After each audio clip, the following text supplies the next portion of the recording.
Hi, teammates. This is Sean J. McCall. As usual, I am your host for the Eurostep, where we look to get a peek behind the curtains of European basketball life from my guests and get some valuable information as well.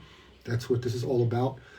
Before we get started, make sure you look down at the bottom of the screen at the comment box. Please feel free to ask any question you like. If you do it in the comment box there on the bottom, then everyone will see it in the chat. Everybody will see it. And if you ask the question in the question mark with the speech bubble around it, then only I see that, and I will definitely try to get your questions in as the live is going on. You can write in there anytime, no problem. I usually have the questions that people ask the most already written down, so if I don't ask it right away, just stay patient because it's probably coming anyway. Yeah, so let's get started. Isaiah Philmore is my guest today, and right now he's playing in Hungary, but he started his career in Germany. He's also played in France since coming out of Xavier University a couple years ago. So I'm going to be really excited to hear about his journey. And there's a couple topics that I really want to address. Sometimes a little bit of an elephant in the room when it comes to a couple of things. So I really want to touch base on those things as well. You'll see what I mean in the later parts of the episode. But let me get him in here. Time.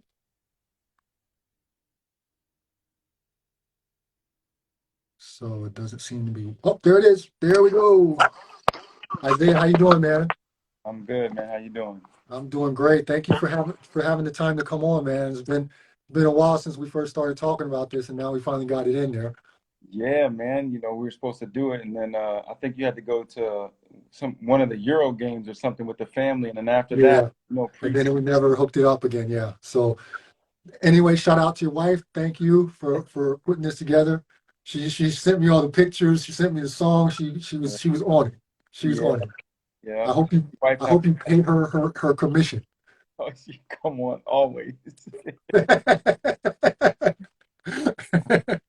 Yeah, man. So thanks again for coming on. I really appreciate it. So we're gonna get right into it. I know you got your family life going on, so I don't want to keep you any longer than necessary. Um, Here's how it'll go. We will just have basically a conversation, man. Just it's not that crazy. I'm not gonna ask you crazy stuff that you don't already know. I'm not looking for sound bites. I'm just looking to hear your story, and hopefully your story can inspire or help somebody, and that's what this show is all about. So I'm not going to leave you out hanging with something you don't already know. Okay. So let's start back. I don't usually go really far back with my guests in their lives, but I'd like to ask you a little bit about your upbringing a little bit because it'll be a red line through our whole interview. Um, if I'm correct, you were born in El Paso to a German mother and an American father, but you also lived in Germany for a time before moving back to the States later, right? Is that correct? That's correct. Okay, so your mom met your dad in Germany, probably? Yeah, they met in Germany. My dad was in the army, Hmm. and then we moved to Texas. That's where I was born in El Paso, and then a couple months later. Um, Things didn't work out, so my mom ended up moving to Germany, Okay. uh, outside of Frankfurt in Bad Vilbel, and that's kind of where I grew up until I was about, I think, 7 years old, Hmm. with my mom and my grandma. Um, and then after that, when I was 8, we moved. My mom gave up her German citizenship and then joined the American Army, and we moved to Alabama.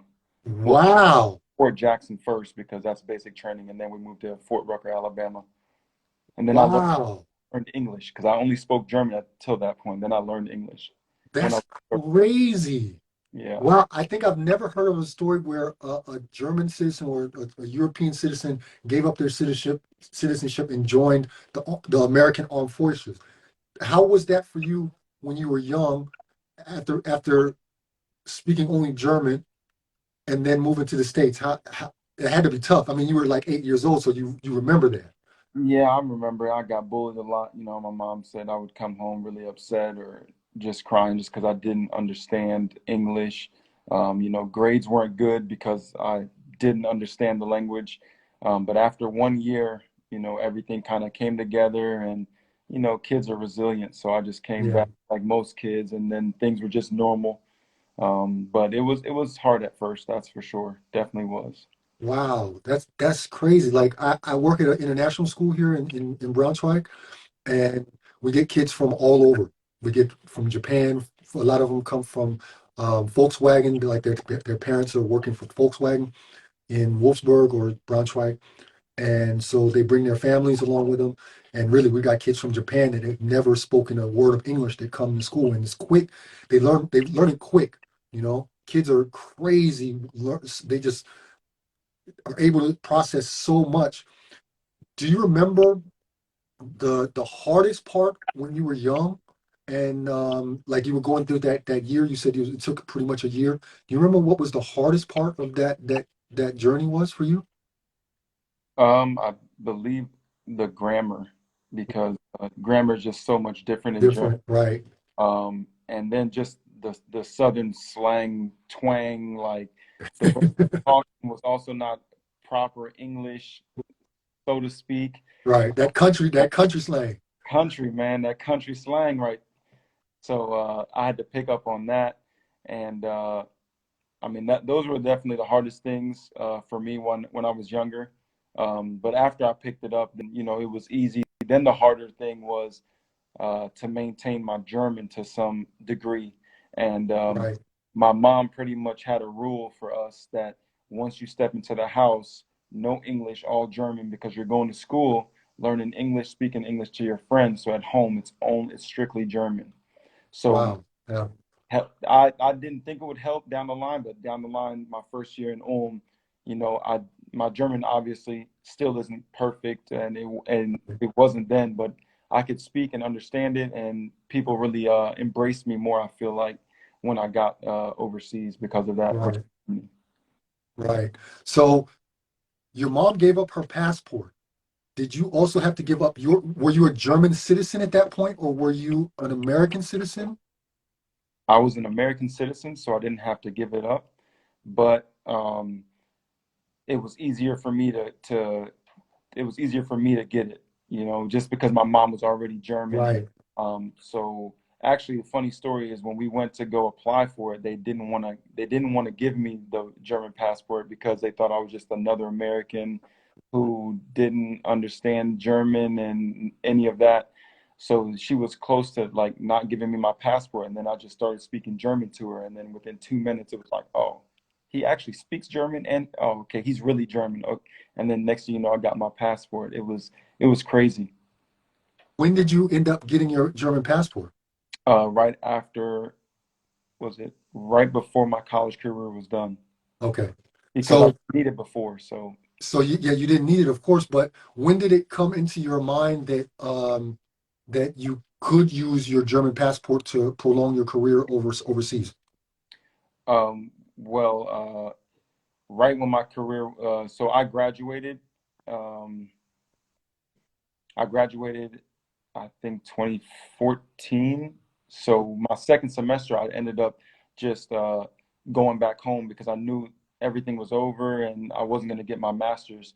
So what I did after that is I had an agent, and my agent kind of told me, because my agent was one of my AAU coaches, good friends, and he kind of said you'll be a lot better off if you get this German passport and Right. and you live there. So why not? Right.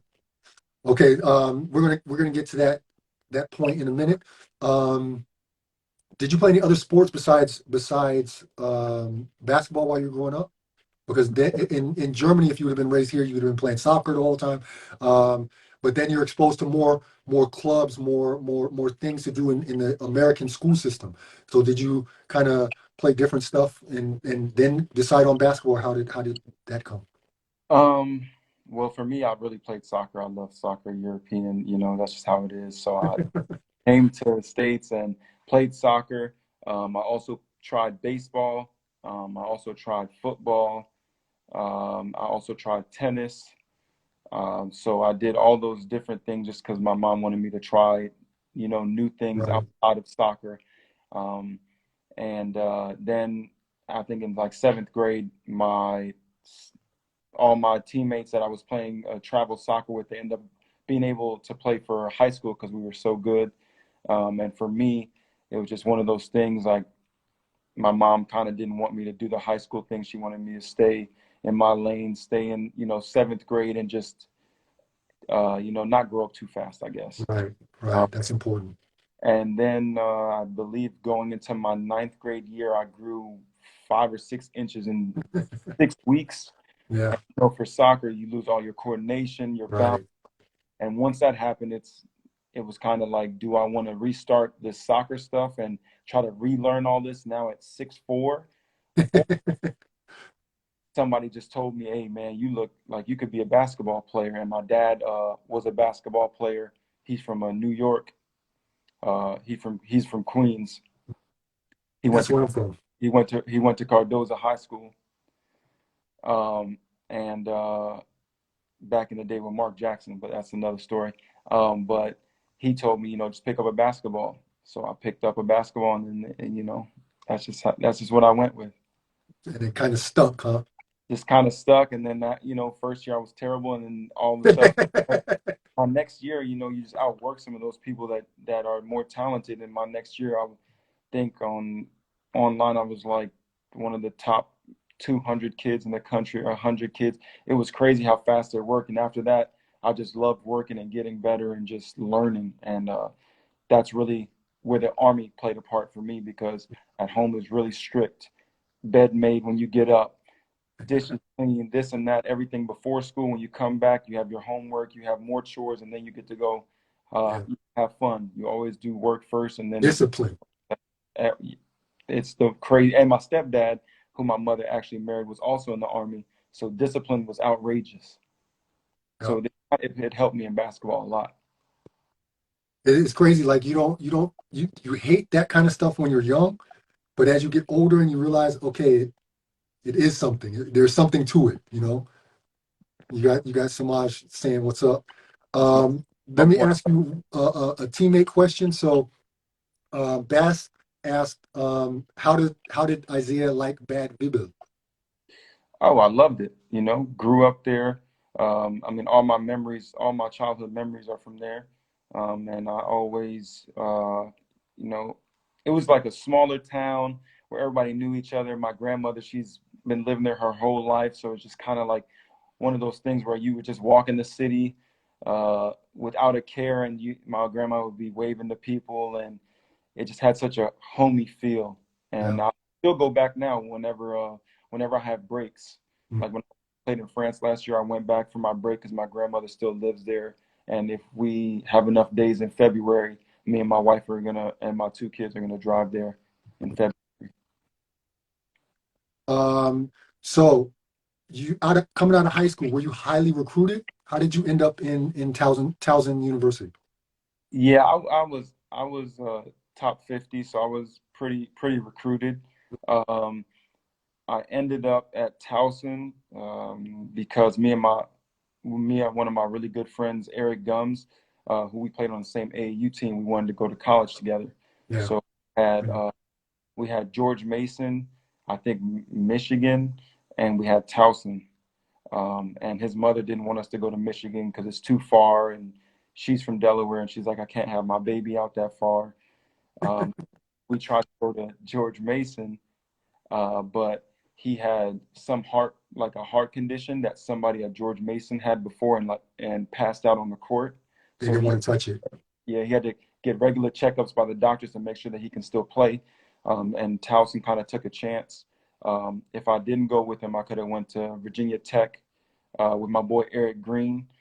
I could have went to South Florida, Central Florida, Oklahoma State. I mean, there's some really good schools on there, but I chose Towson because of my friend and because my mother and my siblings were 45 minutes away, so they could come see Mm. games. Yeah. And my little brother, 14 years younger than me, so I kind of more my son than my brother, and my other sister is 10 years younger, and then I helped raise the one that's my other sister that's a year, almost 2 years younger than me. Yeah, those So family connections keep you. yeah, I had to. I would have felt bad. Actually, I felt bad when I ended up transferring to Xavier because it was just too far. Let's talk about that. How did it end up that you transferred from there and went to Xavier? Well, we were just not good, honestly. We weren't. We lost my starting. We lost my starting point guard. Uh, we lost. Um, we lost my starting center, and we lost him due to grades. So it was just one of those things. I came into my second year, and we are losing starters left and right. Then we also lost David Brewster, or everybody else knows him as Dave East. He's a big rapper now, and all of this. He was with Wow. Housen, and we lost him. And he has this story. People can go check that out. And he was a great teammate, but at the end of the day, you lose three starters, things aren't going to be the same. Right. Right. And I think we went 6 or 8 and 20 something. It was terrible. Brutal. I'd have been 4 and 28, really bad. But I ended up averaging, I think, 16 points and like 7 rebounds. And from there on, it was just time to try to go somewhere else and improve myself in all aspects. And I chose Xavier simply because the academics, and I wanted to go there and just be a better student. And they had a bunch of rings and a bunch of trophies, and I said, you know what? It was between Xavier, Dayton, and I believe South Florida. And I chose Xavier because my one of the guys at one of my camps when I was younger, Rasheem Davis, was the assistant coach. So once and he was Connection. he was one of the coaches at Rice in New York with Kemba Walker and stuff. So once he was there, I just kind of just jumped in. I'm like, I'm all on board. Let's go. And the first year when I was sitting out and redshirting, they won. They were in the Sweet 16 and lost to Quincy AC and Baylor. But how was this is all before the transfer portal. So how were you able to contact teams or colleges or things like that and say, hey, I'm available, I want to transfer? How did that work for you? Because now it's very easy. It's click, click, I'm in the transfer portal, and then you get all kind of offers. But it wasn't like that for you back then. How did you get these schools to start recruiting you again? Well, for me, it was really my AAU coach, Dwayne Coverdale. He had an AAU program in Delaware, and he'd been doing it for a long time. He had somebody that ended up going to Duke, Eric Botang, and then transferring to Arizona, and Arizona State, I believe. And he already had those connections with coaches, and I got lucky because I ended up just kind of being in the right place, right time. He picked me up for his AAU team, and once I said I wanted to leave, he was kind of pushing it anyway because he says, you got to win for people to notice. Yeah, Anybody can be good when you're losing, but can you do the same when you're winning? yeah, And that's kind of what made me transfer. And he had all the connections to do all of that. I really didn't have to do much good. besides showcase myself. So were you satisfied after you got to Xavier, how your career went after that? Nah,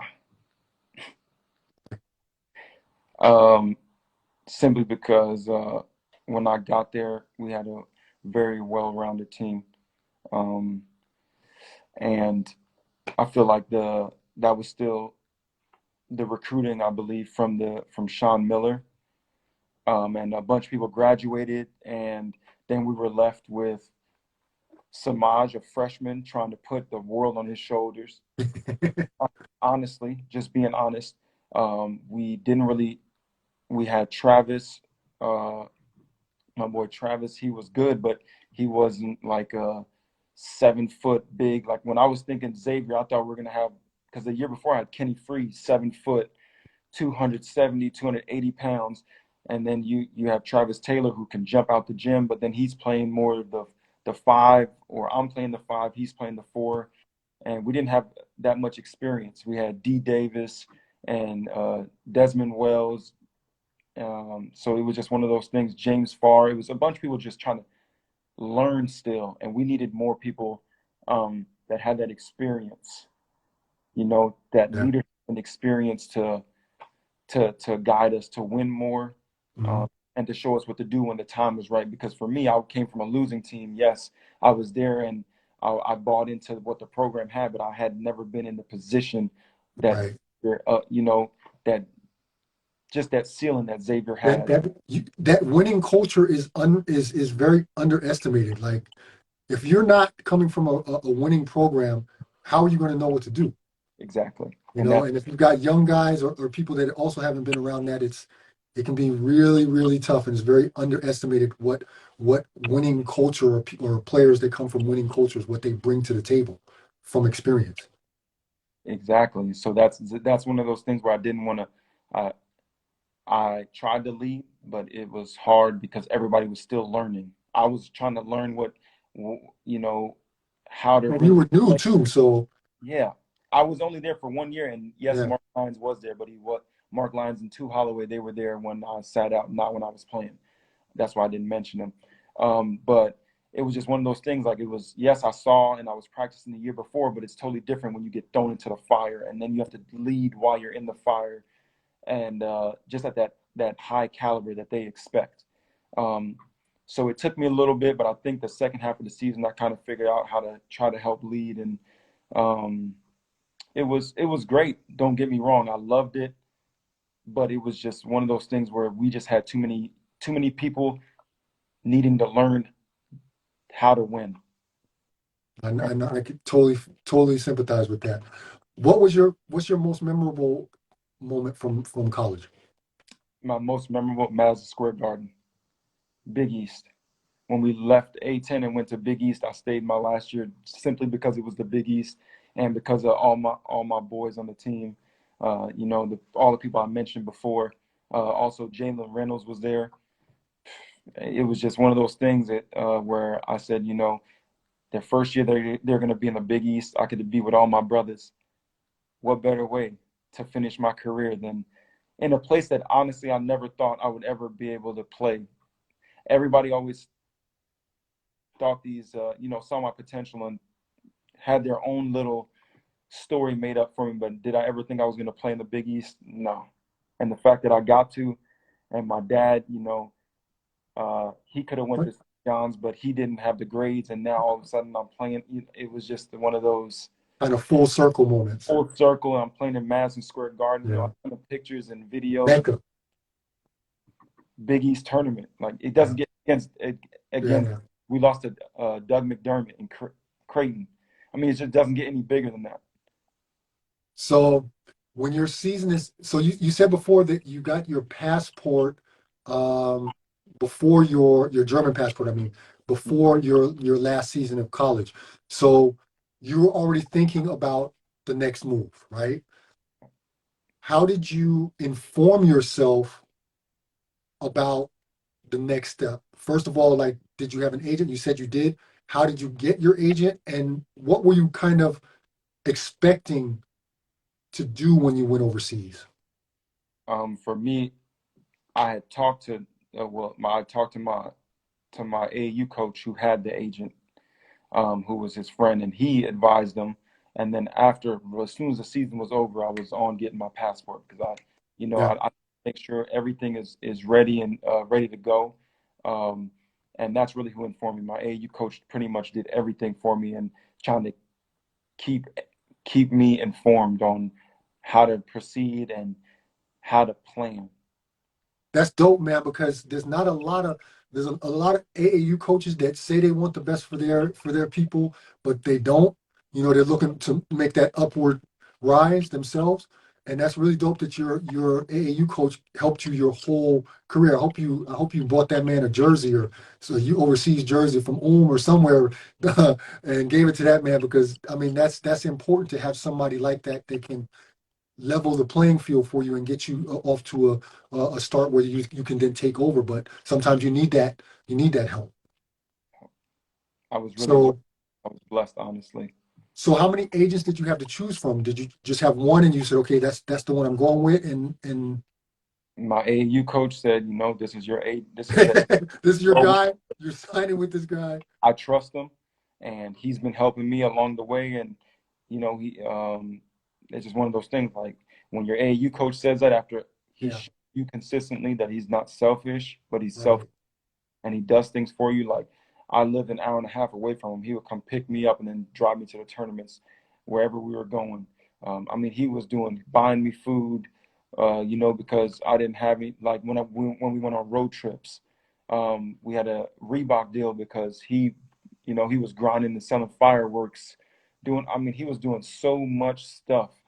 Coach Pierce. What's up, Coach Pierce? And that was my assistant coach.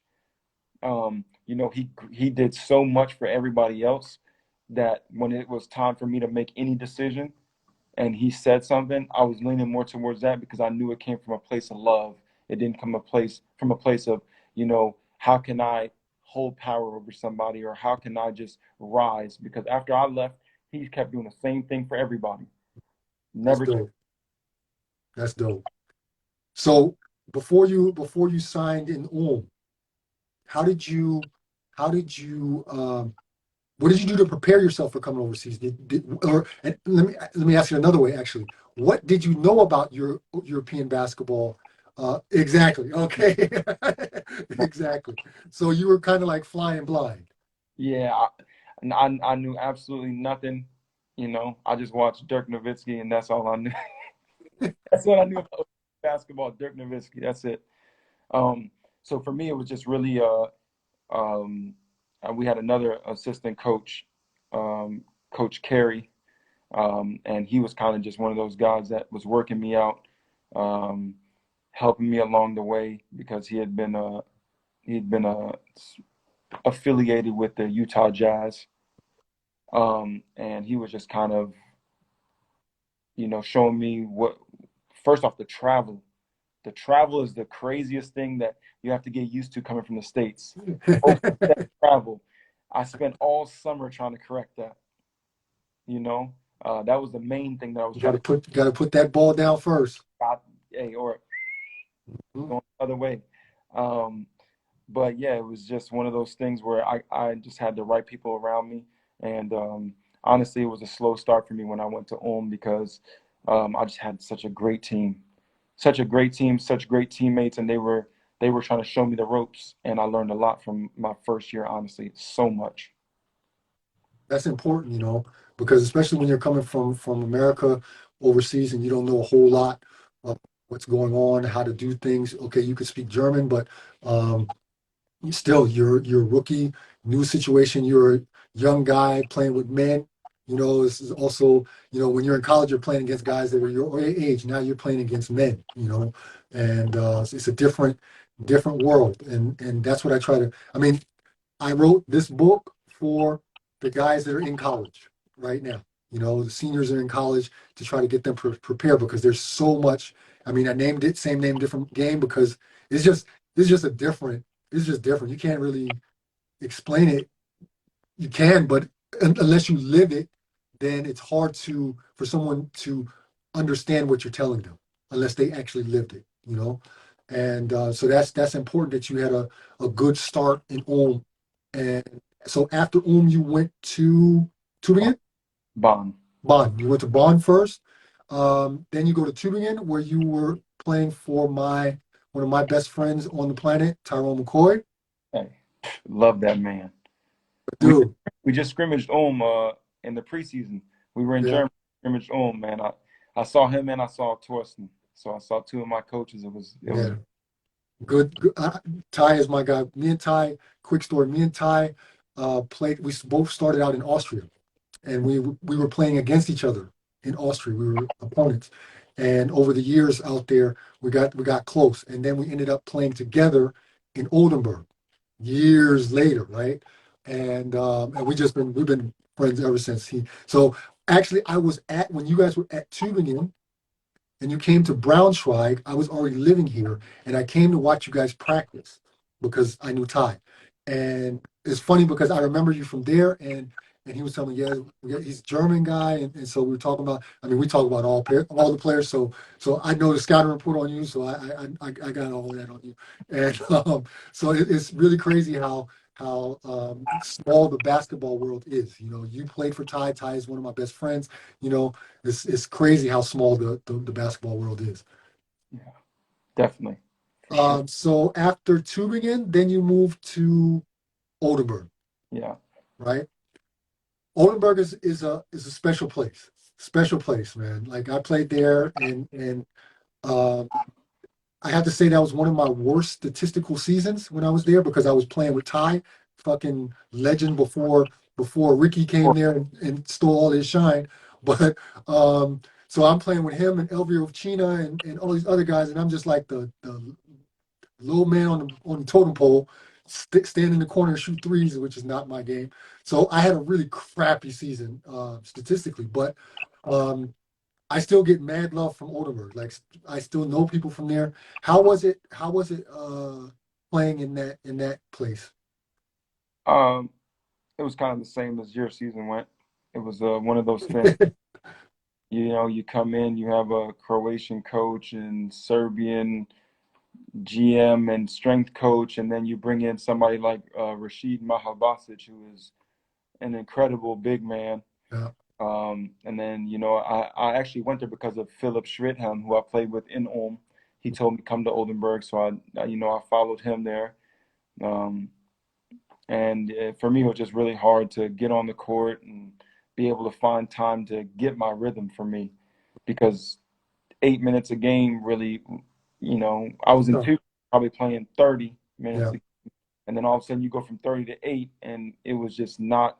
It didn't help me. It was a For me, it wasn't the right career decision because I just couldn't get right with 8 minutes a game. It just didn't work. Let's talk about that a little bit because that's a very interesting point where you said it just wasn't the right move. I think a lot of players don't really investigate the situation that they're going into, and they make decisions on where to go based on money, based on other factors than am I going to fit here?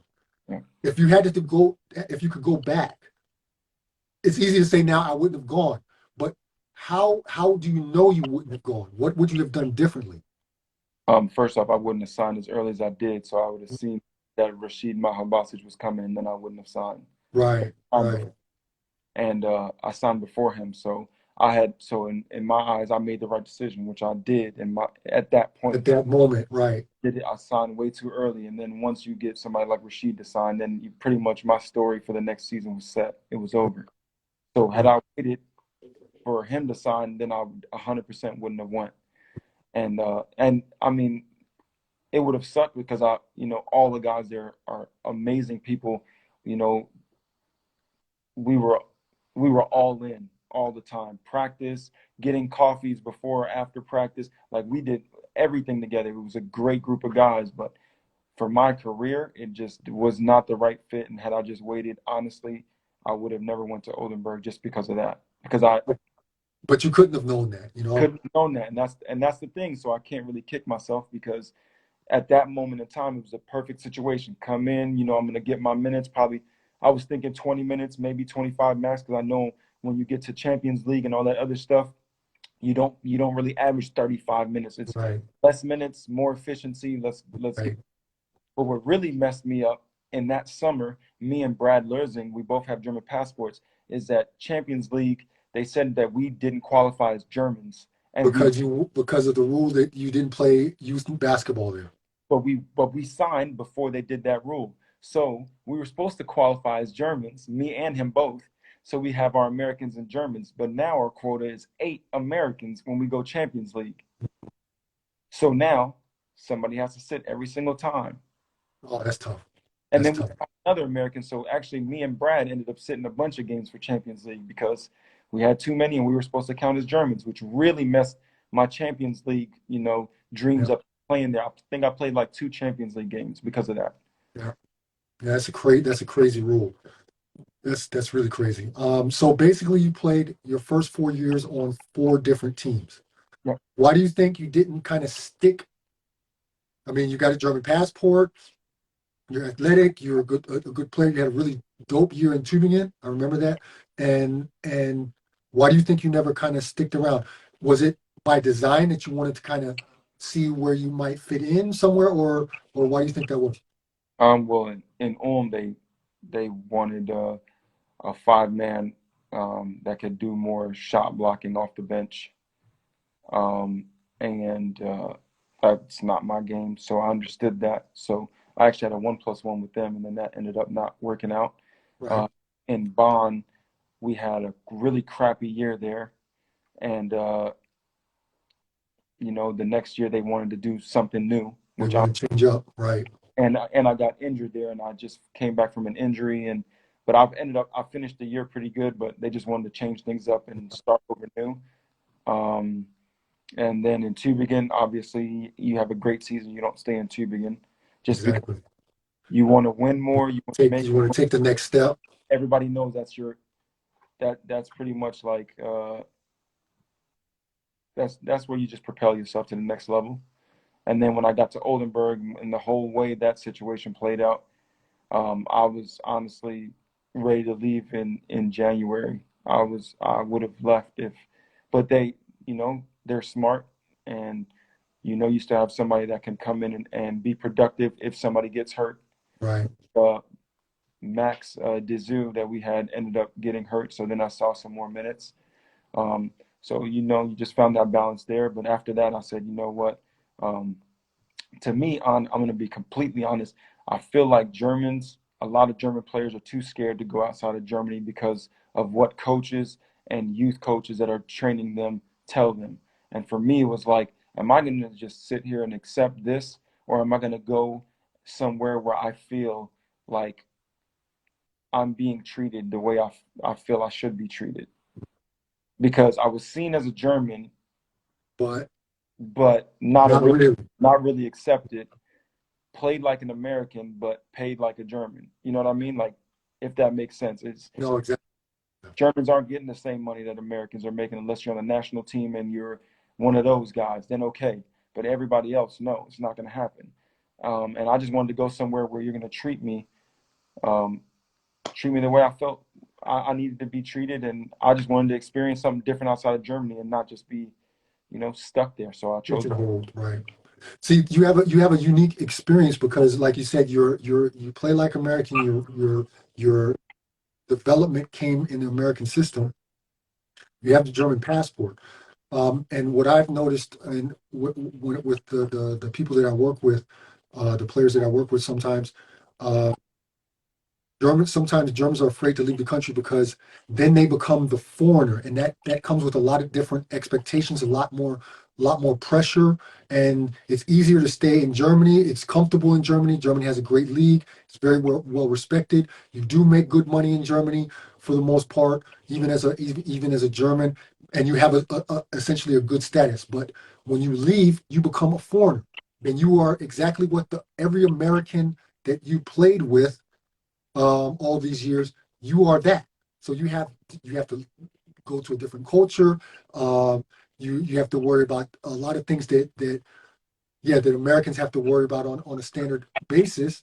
But you're a European, so it brings a lot of different um, good and negative things with it if you leave your home country to go somewhere else. So I really applaud you for thinking outside the box and going outside of Germany to see what might be for you there. So your first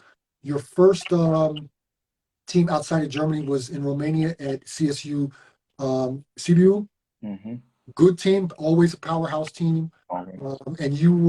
But it's not often put in the same breath as Germany as far as standards go, which I think is pretty unfair. But um, what were the circumstances that led you to go to Romania? Well, I ended up firing my one agent that my AAU coach was cool with, and I went with somebody else. And they figured, let's go outside the country. And they got in touch with somebody in Romania, and that's just kind of how that thing went. And for me, like just to touch on what you said with the whole pressure and stuff, I was feeling that pressure as a German because they were expecting me to play like an American. So for me to go somewhere else would mean nothing else besides you would be the first one to get cut. But I would also have more responsibility, which means I get more playing time, I get more touches, and then if I fail, then that's on me. I'm okay with failing because of me. I'm not okay of failing because somebody puts me in a box. Like they kept trying to put me in a box, and he's a five man. I'm not a five man. It doesn't even make sense. barely 6'8" with shoes on. I'm not a 5 man, you know. So I figured I'd bet on myself, and go do something, go do it, do that. So I went to CBU, and we had a great team, and we were always doing great, and it ended up being the best decision for me. And You I were feel there 3 years two and a or two half, and a half? 2.5, yeah. Yeah. But you guys were really successful while you were there. What did you guys won the cup? We won the cup, and we went to the finals my first year, which is the first time in like 20 years that they did either. Um, and it was just one of those things where I felt like God was telling me, not to be spiritual, but God was telling me that it was the right decision. And I he, mean, they've got great fans. Actually, somebody wrote and asked who do you miss CVU? Do you miss it there? sure, You felt, I mean, I can tell you probably felt really like if you stay somewhere for 2.5 years, you you're with your family and everything, you have to feel accepted. Was that maybe the first time in your pro career that you really felt loved, accepted, by a team? Could that be kind of true? 100%, they were all in. They were all in. That's simple. They were all in on anything I was doing, and I was all in on whatever my coach needed, because my coach was, one of my favorite coaches and the ultimate players coach. And it was just one of those things. Everybody was like one big family, and it made it so easy for me to go and just do what I do best. Because when you're playing, like when I was playing in Oldenburg, and you're thinking too much because you don't get enough playing time, and you make mistakes, you're coming out. It kind of your self confidence kind of It dwindles. weighs on you. But once I got to CBU, and after a couple mistakes, I'm still in the game, and I'm looking around like there's nobody subbing. Next thing you know, you're ready to just embrace yourself and trust yourself to be better, to do the things that you can do, but now instead of just doing them in practice or in drills, do them in game. And it Yeah. was and for me, honestly, I don't understand why Germans don't go, because if you fail, you just end back up in Germany doing the same thing that you were doing before. Might be a step lower, but if you're good enough, then if you're good enough, you'll come back to Germany on. You'll leave Braunschweig, you'll go somewhere for 1 year, and then you'll come back, and next you're on Berlin. It's like, oh man, that was a great. If Yeah. it doesn't work out, you come back and you're back on Braunschweig, and then okay, what's the difference between those two situations besides that you never trusted yourself or tried anything That's a new? good point. That's a good point. You have the passport, you're That's gonna a good point. So, what led to like we said, you stayed there for 2.5 years at CBU. What led you to actually then leaving and coming back to Germany and playing in Bonn? for me it was that was one of my main things when I went back my third going for my third season. I told him, listen, I need a no buyout in February, because the way I've been doing things, we all know that I should be able to get something better, hopefully, and not better from money standpoint or just money. In general, just a better league and somewhere where it's more respected, because I wanted to play in Asia or Middle East. So um, we had a great run.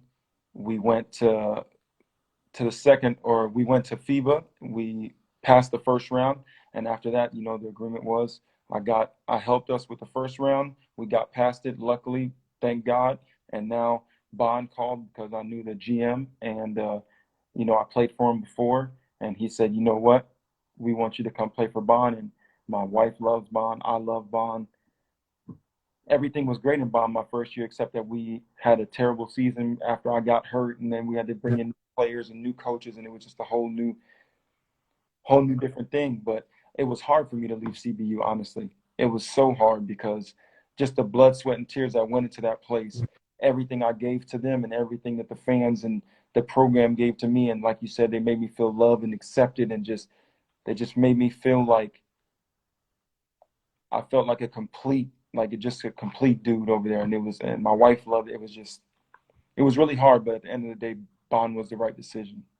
that's love, man. Because and it's from the team side to allow you to go in the middle of a season, still in the European European rounds and things like that. That's very unusual. So that means they were showing you love. They weren't thinking just of themselves, but they were thinking also about your future, your potential future. And by putting you first and letting you go without some crazy ass uh, buyout and stuff like that, I got a lot of respect for that club that they did that with you, because that is not normal, not normal. It's not, but I mean, like I said, that would happen at the beginning of the season, so it was in contract. And to be honest, the way you may have to make sure things are in the contract, because if not, then the other situation is going to happen where, oh, we're not letting you go. But Yep. no matter, I feel like no matter if it would have been in the contract, they would have done the same thing. Um, but for me, Bond actually called 2 weeks before FIBA even started. But I had to tell Bond, listen, I love Bond and I love you guys, but I can't leave them now. So there's no way I can do this to them and then leave them in Euro Cup to just, you know, like To I'm a find another player and all of that. Yeah. can't do that because it was family. So I Right. told them, you know what, I'll stay for the first round, but after the first round, y'all have 2-3 weeks to figure out who else to pick up. And they end up picking up a great 3-2.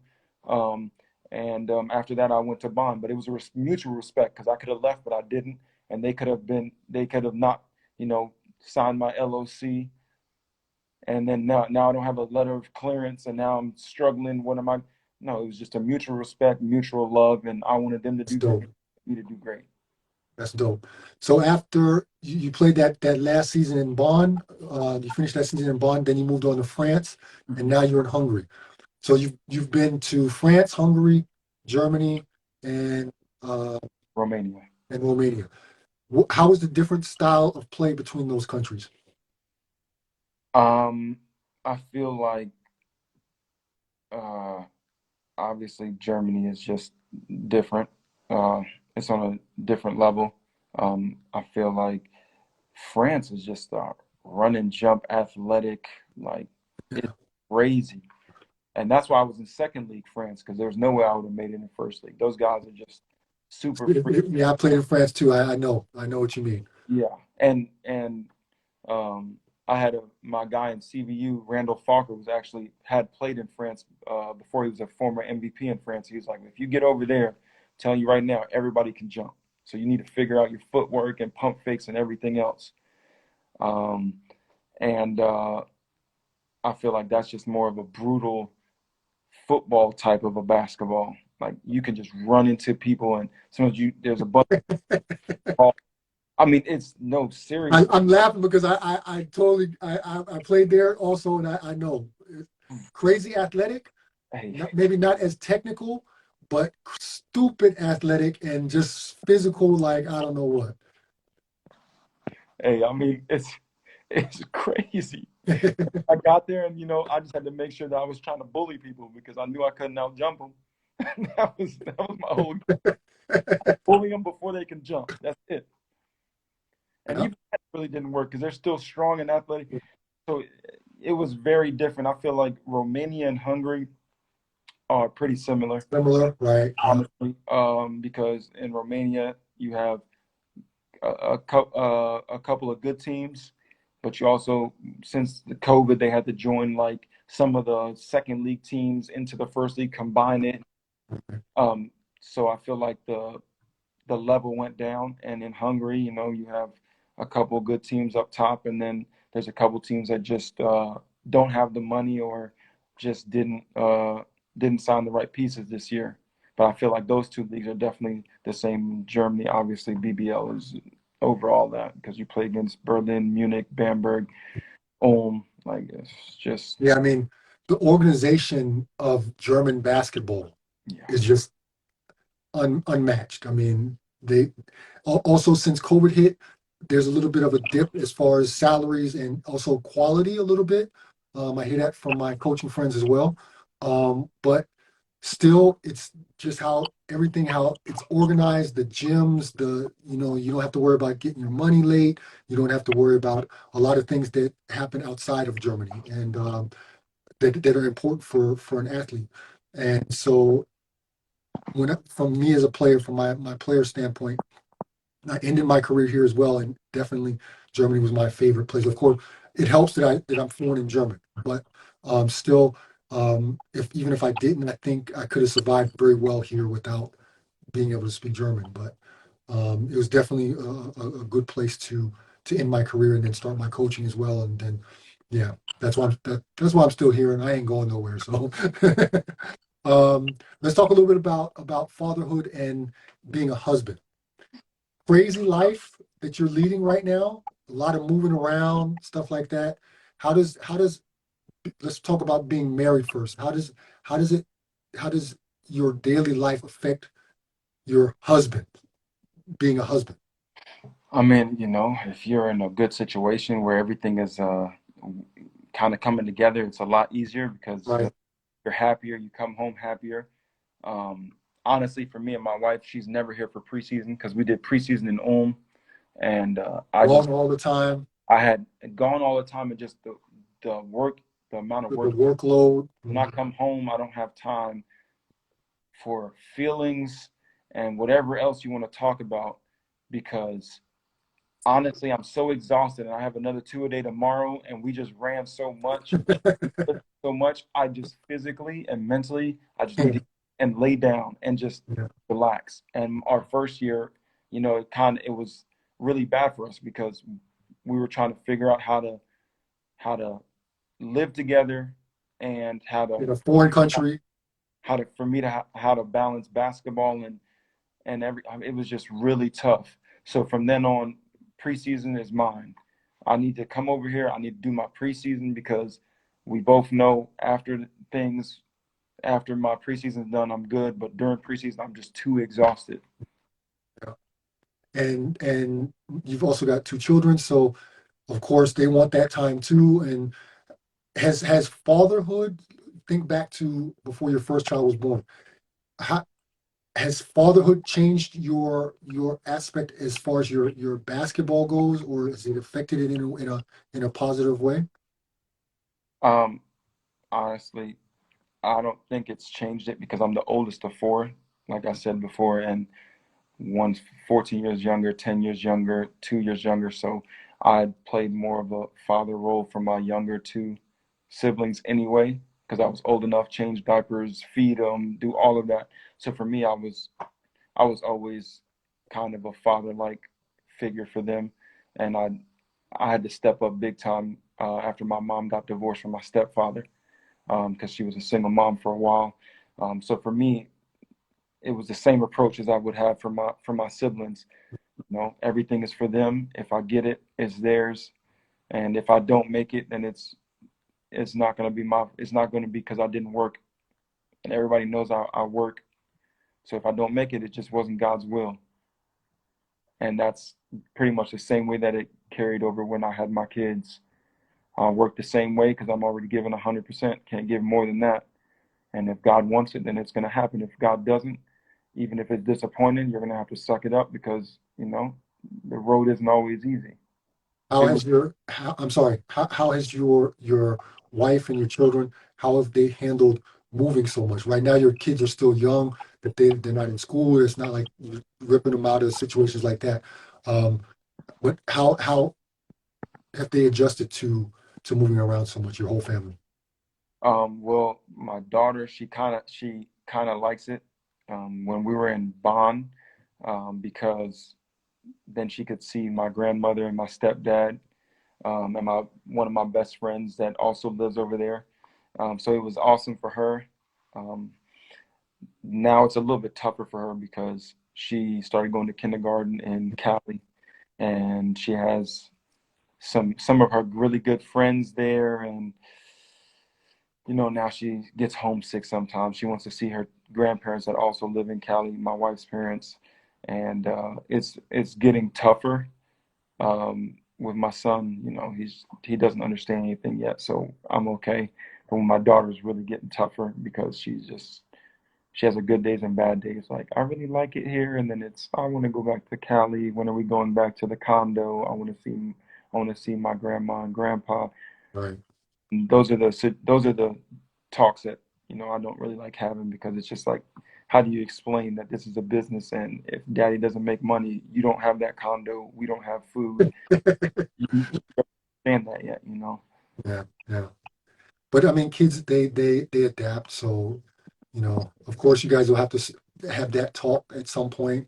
Okay, are we going to keep everybody at home and I still play overseas, or stuff like that? But that's all stuff that a strong couple can work through, talk about, and work through. And but that's the business. That's the thing that we all sign up for, playing overseas and things like that. So.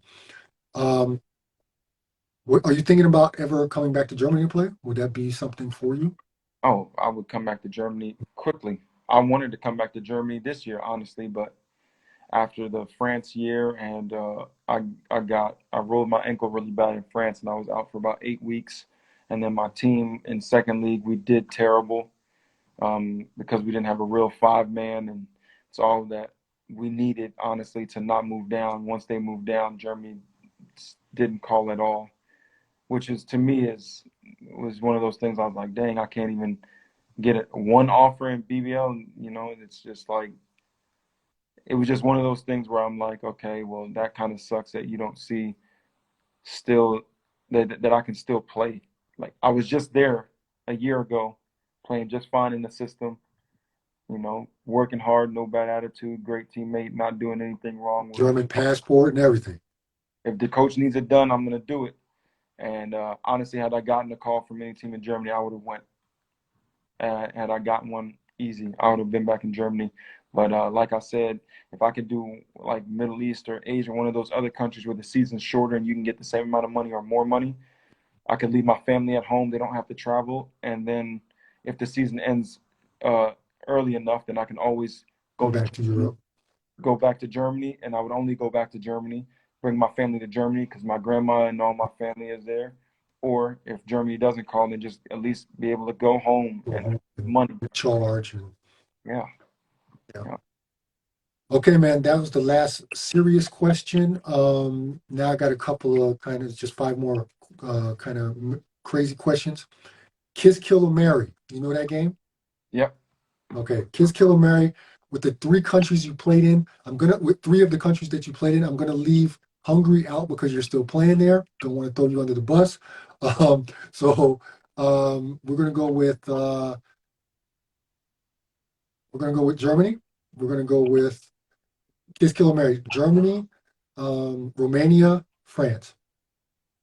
Um, I would 100% kill France, uh, Romania, and marry Those Germany. are, wait. Those are always the most interesting.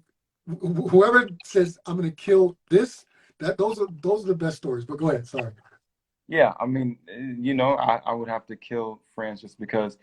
Um, I mean, would I go back and play there? I would, but honestly, it's not even the organization that I was in. It was just the way the French people are towards people who speak French. They're so arrogant, and they're like, I'm arrogant and this. And then when you go there and they know how to speak some English, but they just don't want to do it. That's why, because I'll try to speak some French, but obviously with my teammates, it's just going to be cuss words. Um, but if you don't even want to help me a little bit, then it was a really tough situation for my wife, for my daughter. She was getting bullied in kindergarten, in school. It was tough. So definitely kill that. Okay, killing France. Kiss Romania because I just loved it there. But at the end of the day, I'm German, and Germany got to marry Germany. 100%. Got you. Think back to your very first paycheck that you got as a professional athlete in Ulm. Did you blow through that check? See, I'm very German, so no, Okay. no, I'm Okay. very German. I probably bought me a pair of Tims that I still have now, and I only did that because me and Will Clyburn, we bought them together, um, and probably bought my wife maybe a designer bag, maybe a pink Gucci backpack, and then after that, that was it. Okay, got you. Um, who's the best player that you shared the court with in Europe and why? Somebody where you thought it can be somebody you played with, it can be somebody that you played against, but somebody you thought like, damn, this dude is good. There's only one real answer to that one. Go ahead. Hey man, Oldenburg, Ricky Paulding, the legend, Okay. the GOAT. The There's legend. no one like him. There's no, I don't care. I had him when he was older and he was still putting up 17, 18 Numbers. points. The way he leads, the way he is as a teammate, as a father, as a friend, as he's the he's the epitome of what I want to be and be known for. The epitome, all around, anything you needed, he had your back. And then on the court, kill you, and then smile afterwards. Just biggest beast I ever was on the court with. Got you. But I I can attest to got that too. I got to throw two more in there though. I got to Go throw ahead. Samaj. I got to throw him in there because I'm not trying to see him on the court. But I never had to really go against him because even in practice, it was guards going against guards. And then I had Jalen Reynolds, who was an absolute Yeah. dog, Yeah. Yeah. just like Yeah. some Yeah. absolute dog. But Ricky Paulding is Ricky Paulding. He's a legend for a reason. Got you. Weirdest fan interaction in Europe. Oh man, France. Man, we went. Listen, so because we did, quick story, because we did so bad, our contract still ran into the summer. So instead of letting us go early, the president made us after the season stay another month because that's how long our contracts ran.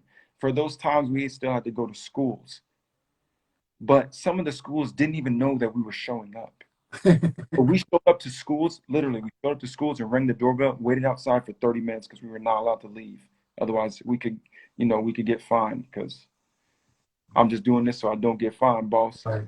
So we waiting there for 30 minutes for a school to finally open up. You hear all the kids inside, they're just not opening the doors. We get in there, they don't even have basketballs. They're having us watch these kids kick a soccer ball and throw a soccer ball at the rim, like 15, 20 kids for the next 30, 40 minutes. And then Okay. what? Last one. What shoes are you playing in at the moment? What shoes you rocking? Um, I mean, right now, for me, it's kind of hard to just find shoes. I'm usually rock KDs because they just seem really comfortable. Um, but sometimes I get busy with some Kyries, but KDs really are, That's your go-to. yeah, my go-to, just all around comfortable. Got Love. you. Got you. All right, Isaiah, man, you have hit the shot at the buzzer, man. I appreciate you coming on and speaking your truth. You laid it all out there, the good, the bad, the ugly, and I appreciate the honesty. And hopefully somebody can watch this later and say, okay, maybe I need to investigate my next team a little bit more. Maybe they can take your experience and it might help them as well. And that's what this show is all about. That's all about education. So maybe somebody can see your story and it'll help them in some way. And I really appreciate you laying it all out there and being totally transparent and admitting to your faults too. And because a lot of guys they don't do that. They just kind of see faults in others. And I appreciate that you did that as well. So man, get on up out of here. I really appreciate. Thank you for coming on. Thank you very much. And oh, Ty told me to tell you hi, by the way. I forgot to tell you that before. Ty told me to tell you hi because I talked to him on Sunday and I was like, yeah, I got your guy coming on. He's like, yeah, tell that beast I said, hey. So, and yeah, man, I wish you the most success for your future. Maybe you'll be back. If you're back, I'll definitely see you when you come to Braunschweig. I'll come say hi. Tell wifey I said thank you for hooking up the interview. Give that woman her commission for being your secretary, your agent, all of that. And yeah, man, have a good one, man. I appreciate it. I appreciate you too, and tell Coach Todd to go ahead and bring me to Ohm. Then it's easy. Okay, I'll talk to him. I'll get in his ear for you. All right. Thank you so All much right, for man. the show, man. All right, late. Later. So, everyone, thank you very much for tuning in. As usual, another great guest. Hope you guys could see. It's always interesting for me to listen to guests tell their stories, and I really feel for him. He had a crazy journey, and he wasn't always appreciated, and that you hate to see that, and that's why I'm really glad that he found that love that he had in Romania. You know, he ended up leaving there, but he found a place where he could grow as a player and as a person, and that's always great to see. Um, yeah, that's it for tonight. Thank you if you were here for 1 second or for the whole hour and 5 minutes right now. I appreciate everybody that stop through. As usual, hope to see you newbies next week probably. And you oldies, I'm sure I'll see you guys back around next episode as well. Thank you for your time. Old head out.